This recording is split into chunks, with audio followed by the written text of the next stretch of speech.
রাস রজনী ভাগবত কথা 6। রাস রজনীতে প্রত্যেকটি গোপিকার পার্শ্বেই এক একটি সম্ভোগ রস বিগ্রহ শ্রীকৃষ্ণ বিরাজমান ছিলেন। অন্য অন্য দিন এই রূপ বিলাস হয় না। অন্য সময় শ্রী রাধাকৃষ্ণ পরস্পর মিলন সুখ সকলে আস্বাদন করেন। গোপিকারা সেই আস্বাদন করেন। শ্রী রাধা গোবিন্দের যে আনন্দরস, ব্রজদেবীরা সেই সম্মুখের ভোক্তা বা সহায়ক।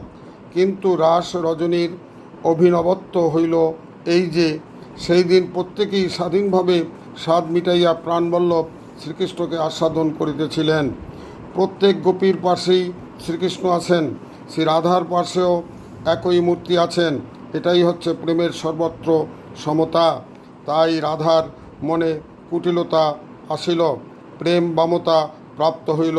শ্রী রাধা মানিনী হইয়া রাসৌলি ছাড়িয়া গেলেন, কারণ মহাভাব ভূমিকায় প্রেম শুকনো অবস্থায় পৌঁছে। শ্রীকৃষ্ণের প্রতি রাধার চিত্তের একতানতা নিবিড় ও নিস্পন্দন ছিল। রাধার মনে জাগিল, শ্রীকৃষ্ণ আমার প্রাণেশ্বর, শ্রীকৃষ্ণ জগজ্জনবল্লভ। এই দুটি শ্রী রাধার একটি মনে প্রবেশ অসম্ভব হইয়া পড়িল। শ্রীকৃষ্ণ আমার, ইহা ছাড়া আর কিছুই জানা বা ভাবা তাহার পক্ষে সম্ভব নয়। তা ইহাই মানের উদয়। এই মান রসের আধার ও মাধুর্যের ধৈর্য। মানানি হইয়া রাধা রাসমণ্ডলী ছাড়িয়া যান। তাহাকে দেখিতে না পাইয়া ব্যাকুল হইয়া শ্রীকৃষ্ণ রাধাকে অনুসন্ধান করিবার জন্য রাসস্থলী ত্যাগ করিয়া গমন করেন। শ্রীকৃষ্ণকে অনুসন্ধান করিতে করিতে গোপিকারা শ্রীকৃষ্ণের চরণ চিহ্নের পার্শ্বে অন্য এক গোপীর চরণ চিহ্ন দেখিলেন।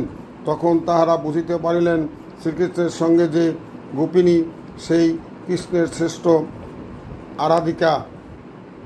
অবশেষে তাহারা প্রধানা গোপীগণকে বিরহিণী অবস্থায় দর্শন করেন। তাহার কাতর ক্রন্দন শুনিয়া কিভাবে কৃষ্ণ কর্তৃক পরিত্যক্ত হইয়াছে তাহা জানিলেন।